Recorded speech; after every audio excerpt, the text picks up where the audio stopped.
दो भाई सैम और जैक एक पुराने घर में पहुंचते हैं जिसका उद्देश्य उसे नवीनीकरण करना होता है। जैसे ही वे अंदर का निरीक्षण करते हैं, सैम बार बार अपना फोन चेक करता है और एक डेटिंग ऐप पर स्क्रॉल करता है। इस बीच जैक देखता है कि लकड़ी की फर्श के कुछ हिस्से सड़ रहे हैं। जब वह यह बताते हैं तो सैम सहजता से सुझाव देते हैं कि वे इसे कालीन से ढक सकते हैं। जैक सैम को याद दिलाता है कि ग्राहक ने घर को उसके मूल रूप में बहाल करने के लिए कहा है, न कि इसे केवल ठीक किया जाए। निरीक्षण जारी रखते हुए वे यह भी पाते हैं कि घर में बिजली नहीं है। इसे हल करने के लिए वे ब्रेकर को खोजने के लिए तहखाने में जाते हैं। जैक जब जांच करता है तो वह दीवार पर एक बहुत पुराना बैरोमीटर देखता है। सैम, जो अब भी अपने फोन में व्यस्त है, एक महिला फ्रांसेस्का से संदेश प्राप्त करते हैं जो पूछती है कि क्या वह उस शाम फ्री है। उसी रात सैम उससे मिलता है। जब सैम देर से पहुंचता है तो फ्रांसेस्का को गुस्सा आता है। वह जल्दी से समझाता है कि देर होने का कारण उसका भाई है और वह बताता है कि वे एक पुराने घर को मिलकर नवीनीकरण कर रहे हैं। सैम क्षण को नरम करने के लिए यह साझा करता है कि जैक हाल ही में पिता बना है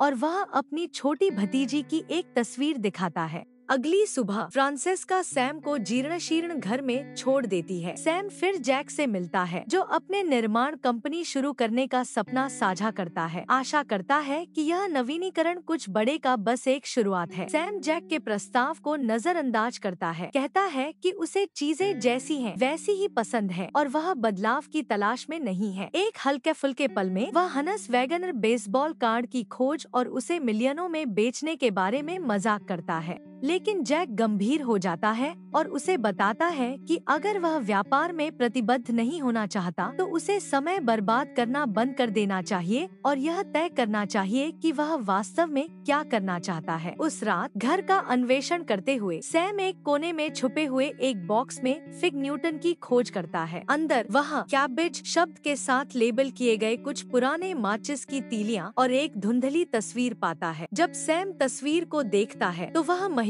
के चेहरे से मंत्रमुग्ध सा हो जाता है। ठीक उसी समय सायरन की तेज आवाज उसे अपने विचारों से विचलित कर देती है। एक तूफान तेजी से आ रहा है। सैम और जैक अपने उपकरण और औजार अंदर लाने के लिए दौड़ते हैं। अचानक बत्तियां चली जाती हैं। बिजली चली जाने पर सैम फिर से तहखाने में जाता है ताकि वह फ्यूज बॉक्स की जांच कर सके। जैसे ही वह वहां पहुंचता है और फ्यूज की जांच करना शुरू करता है, एक अजीब उच्च ध्वनि वाली घंटी उसके कानों में गूंजने लगती है। उसके चारों ओर गीला टूटता हुआ तहखाना बदल जाता है। अब वह एक बिल्कुल नया, पूरी तरह से बहाल घर में खड़ा है। वह जैक को पुकारता है और हैरान होता है जब वह पाता है कि घर पूरी तरह से अपने मूल रूप में बहाल हो चुका है। एक और कमरे से उसे एक महिला गाने और पियानो बजाने की आवाज सुनाई देती है। जैसे ही वह पास आता है, महिला उसकी अचानक उपस्थिति से चौंक जाती है। सैम जल्दी से उसे आश्वस्त करता है कि उसका कोई बुरा इरादा नहीं है।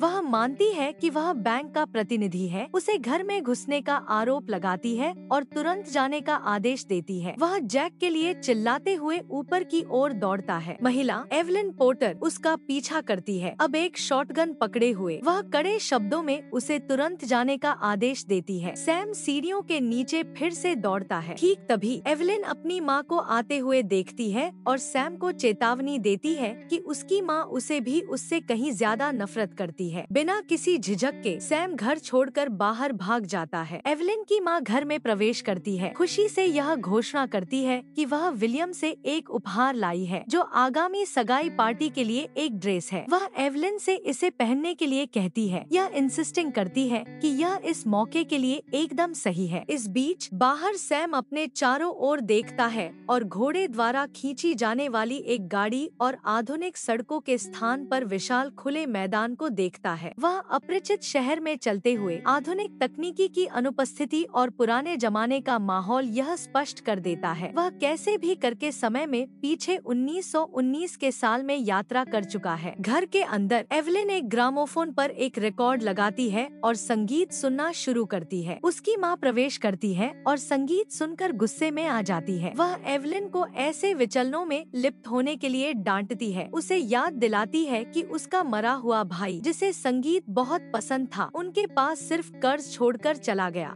अब वित्तीय कठिनाई से परेशान उसकी माँ एवलिन को सबसे अमीर दूल्हे से शादी करने के लिए दृढ़ संकल्पित है, चाहे प्यार हो या न हो। एवलिन उस आदमी से शादी करने की अपनी अनिच्छा व्यक्त करती है, लेकिन उसकी माँ अडिग रहती है, कहती है कि उसके पास कोई अन्य विकल्प नहीं है। वह एवलिन का ग्रामोफोन ले जाती है। ठीक तभी सैम अंदर आता है और हस्तक्षेप करता है, दावा करता है कि ग्रामोफोन और रिकॉर्ड उसके हैं। वह एक कहानी बनाता है, कहता है कि वह एवलिन के मरे हुए भाई का दोस्त था और उसने उसे रिकॉर्ड उधार दिए थे। एवलिन जल्दी से उसकी बात का समर्थन करती है और अपनी माँ से कहती है कि सैम उसके भाई के मेडिकल स्कूल का सहपाठी था। उनकी कहानी से विश्वास करके एवलिन की माँ सैम को ग्रामोफोन दे देती है। एक बार जब वह चली जाती है तो सैम उन्हें एवलिन को वापस कर देता है। आभारी वह सुनती है जैसे सैम कमरे में खोजने लगता है, यह बताते हुए कि वह एक ट्रैपडोर या किसी प्रकार के गुप्त निकासी की तलाश कर रहा है। जिज्ञासु और संकोची एवलिन पूछती है कि वह कहां से है। सैम पहले संकोच करता है, लेकिन फिर उसे बताता है कि वह भविष्य से है। एवलिन यह सोचते हुए कि यह मजाक है, उसकी अजीब दावे पर हंसती है और उसे गंभीरता से नहीं ले पाती। सैम अपने समय से एक यादगार, एक पुरानी तस्वीर दिखाता है।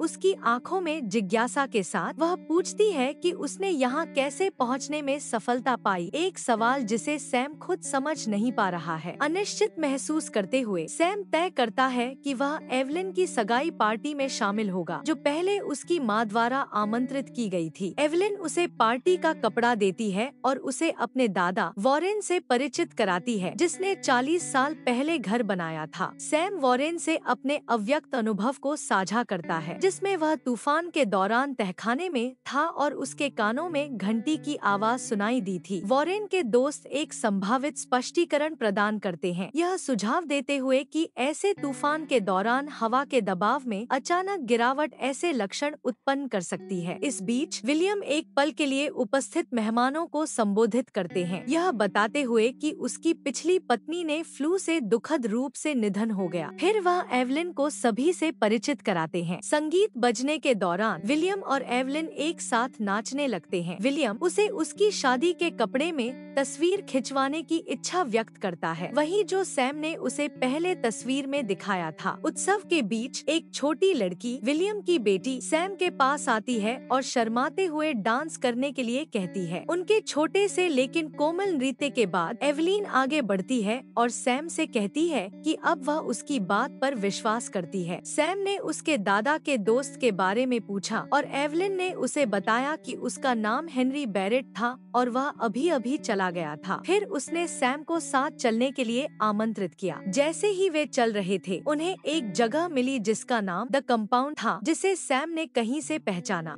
एवलिन ने बताया कि उसके भाई ने उसे उस जगह के बारे में बताया था और उसे कभी वहां जाने का सुझाव दिया था, लेकिन वहां प्रवेश करने के लिए पासवर्ड की जरूरत थी। वे कंपाउंड में प्रवेश करते हैं और सैम बारटेंडर से कैबेज के लिए पूछता है। बारटेंडर उन्हें अपना अनुसरण करने के लिए कहता है और उन्हें एक भूमिगत बेसमेंट में ले जाता है, जहां एक पार्टी चल रही होती है। वे कुछ शराब ऑर्डर करते हैं, लेकिन सैम को एहसास होता है कि उसके पास केवल आधुनिक मुद्रा है। एवलिन जो आगे बढ़ती है, पेय की कीमत चुकाती है। वे काउंटर पर खड़े होते हैं और सैम एक माचिस का डिब्बा उठाता है और चुपचाप उसे अपनी जेब में डाल लेता है। वे अंदर जाते हैं और सैम एवलिन से डांस करने के लिए कहता है, जिसे वह स्वीकार करती है। फिर सैम उससे एक गाना गाने को कहता है, लेकिन वह मना कर देती है। वह प्रस्तावित करता है कि वे एक सिक्का उछालें और एवलिन सिक्का उछालने में हार जाती है। वह झिझकते हुए मंच पर जाती है और गाना गाना शुरू करती है।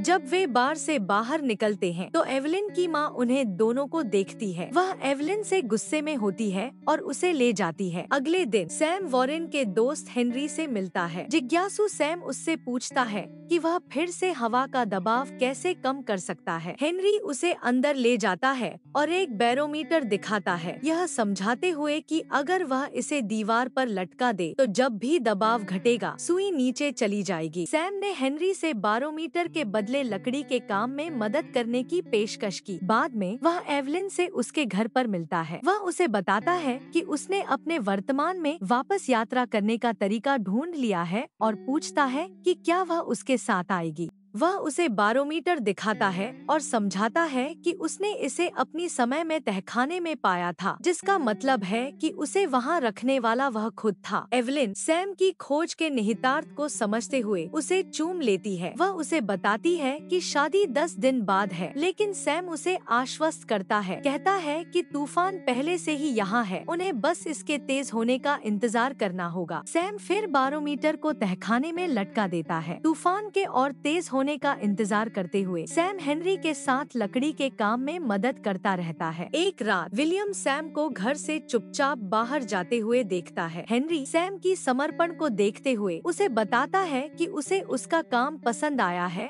और उसे रात के खाने के लिए आमंत्रित करता है, जिसे सैम खुशी से स्वीकार करता है। इस बीच घर में एवलिन अपनी शादी की पोशाक में फोटोग्राफ हो रही है। आसमान में अचानक एक बिजली का कड़ाका गूंजता है। एवलिन अचानक अपने आप को बहाना बनाती है, कहती है कि उसे चक्कर आ रहे हैं और उसे बाहर कदम रखना है। वह सैम से मिलती है और दोनों तहखाने की ओर चलते हैं। जैसे ही वे वहां पहुंचते हैं, विलियम अपने सिपाहियों के साथ आता है। वे एवलिन को खींचते हुए ले जाते हैं और अराजकता में वे सैम की पिटाई करने लगते हैं। इस हिंसा के बीच बारोमीटर की सुई नीचे गिरती है और सैम के कानों में वही परिचित घंटी की आवाज गूंजने लगती है। कुछ ही पलों में वह अपने समय में वापस चला जाता है। हैरान लेकिन दृढ़ नायक सैम जेक से मिलता है और उसे सब कुछ बताता है। उसे वह माचिस का डिब्बा दिखाता है जो उसने सबूत के रूप में लिया था। हालांकि जेक संदेहास्पद और निराश सैम की अविश्वसनीय कहानी पर विश्वास करने से इनकार कर देता है। जेक उसे बताता है कि भले ही सैम ने जो कुछ भी अनुभव किया हो, वह अब अतीत की बात है। वह उसे पैक करने और जाने का सुझाव देता है, लेकिन सैम हार मानने से इनकार करता है। वह अडिग रहता है और कहता है कि उसे वापस जाने का तरीका ढूंढना है, सब कुछ समझने के लिए। फिर सैम जेक से उसका सेल फोन, एक लाइटनिंग केबल और एक कंबल मांगता है। जेक के जाने के बाद सैम इंटरनेट पर शोध करता है। 1919 में हुए तूफान के बारे में कोई जानकारी खोजने के लिए, उम्मीद करता है कि इससे उसे यह समझने में मदद मिल सकती है कि वह कैसे वापस जा सकता है। सैम को मृतक या लापता व्यक्तियों की सूची में एवलिन का नाम मिलता है। अगले दिन सैम समाचार पर सुनता है कि इस तीव्रता का अंतिम तूफान लगभग 100 साल पहले आया था और वैश्विक तापमान वृद्धि के कारण ऐसे तूफानों के बीच का अंतर कम हो रहा है। अगला तूफान लगभग 10 या 15 वर्षों में आ सकता है। सैम ऑनलाइन मौसम की जांच करता है। जेक सैम के पास आता है और उसे रात के खाने के लिए साथ चलने का कहता है, लेकिन इससे पहले कि सैम जवाब दे पाता, सायरन की आवाज गूंजने लगती है। सैम कुछ आपातकालीन महसूस करते हुए तहखाने की ओर दौड़ता है। जैसे ही वह प्रवेश करता है, बारोमीटर की सुई गिरती है और कानों में वही घंटी की आवाज सुनाई देती है। अचानक वह ऊपर खींच लिया जाता है और जब वह बाहर निकलता है तो उसे एक केक दिखाई देता है जिस पर 5 लिखा होता है। हैरान सैम को एहसास होता है कि वह भविष्य में पहुंच चुका है। अब यह साल 2034 है। सैम ऊपर जाता है और एवलिन को पाता है, जो अपने 5 साल के बच्चे को गाकर सुला रही है, जिसका नाम उसने सैम रखा है। वह दृश्य देखकर अभिभूत हो जाता है और जल्दी से तहखाने में वापस जाता है और वर्तमान समय में लौटने में सफल हो जाता है। जैसे ही वह खड़ा होता है, वह एक वाइन सेलर देखता है जिसे उसने पहले नहीं देखा था। उसे समझ में आता है कि तहखाने में वायु दबाव में बदलाव हुआ था, जिससे वह भविष्य में यात्रा कर गया था, न कि अतीत में। जे सैम की भलाई को लेकर चिंतित उसे बताता है कि अगर सैम डॉक्टर के पास जाने का वादा करता है तो वह वाइन सेलर हटा देगा। सैम हिचकिचाते हुए सहमति देता है और दोनों मिलकर वाइन सेलर हटा देते हैं। हालांकि सैम खुद को तहखाने में बंद कर लेता है, जिससे जेक बाहर रह जाता है। जैसे ही दबाव में बदलाव आता है, सैम फिर से समय यात्रा करता है, इस बार अतीत में वापस। जब वह पहुंचता है तो पाता है कि तहखाना जलमग्न हो गया है। बिना समय गवाए सैम ऊपर भागता है, एवलिन को बेतहाशा खोजता है। वह अंततः उसे विलियम के घर पर पाता है। वे दोनों एवलिन के घर की ओर दौड़ते हैं और तहखाने की ओर जाते हैं। एक भारी लकड़ी का लठा सैम पर गिर जाता है, उसे अपने वजन से दबा देता है। खुद को मुक्त करने के लिए संघर्ष करते हुए सैम एवलिन से कहता है कि वह चली जाए, उसे जाने के लिए उकसाता है। वह उसे भविष्य के बारे में बताता है, जहां उसने उसे 5 साल के बच्चे के साथ देखा था। एवलिन आंसुओं से भरकर नहीं जाना चाहती, वह हिचकिचाती है, लेकिन सैम उसे समझाता है, याद दिलाते हुए कि यही होना है। वह अनिच्छा से सहमति देती है और चली जाती है, जबकि सैम वहीं रह जाता है। वर्तमान में जेक दरवाजे पर दस्तक देता है और एवलिन उसे खोलती है। जेक तहखाने में जाता है सैम को ढूंढने के लिए। कुछ समय बाद वे दोनों तहखाने में बैठे होते हैं। जेक एवलिन से कहता है कि सैम ने उसे प्यार किया था। जेक नोटिस करता है कि दीवारें असल हैं और एक ईंट खोलता है। उसके पीछे एवलिन के नाम का एक पत्र और जेक के लिए एक और पत्र है। पत्र में सैम ने यह खुलासा किया कि वह तूफान में नहीं मरा जैसा कि सभी ने विश्वास किया था। वह समझाता है कि वह एवलिन के पास लौटना चाहता था, लेकिन तूफान कभी नहीं आया। समय के साथ सैम ने यह समझा कि जितना एवलिन भविष्य में रही वह अतीत में था। भारी दिल से उसने माचिस की तीली और एवलिन की तस्वीर को एक बॉक्स में रखा और उसे कहीं घर में छिपा दिया। जेक के लिए सैम ने एक होनस वैगनर बेसबॉल कार्ड छोड़ा था जिसमें एक नोट था। उसे अपनी खुद की घर बनाने और अपनी राह बनाने के लिए प्रोत्साहित किया था। 2034 में अपने बेटे को सुला रहे समय एवलिन बाहर कदम रखती है। सैम को ढूंढने की उम्मीद करती है, लेकिन वह कहीं नहीं मिलता। इस बीच अतीत में सैम ने आगे बढ़ते हुए अपनी निर्माण कंपनी सैम टेलर कंस्ट्रक्शंस की शुरुआत की। अब वह अपने जीवन में संतुष्ट था। उसे आखिरकार शांति और स्पष्टता मिल गई थी, यह जानकर कि वह जहां वास्तव में था वहीं था और उसने जो कुछ भी वास्तव में चाहा था वह अंततः पा लिया था। चैनल को लाइक और सब्सक्राइब करना ना भूले।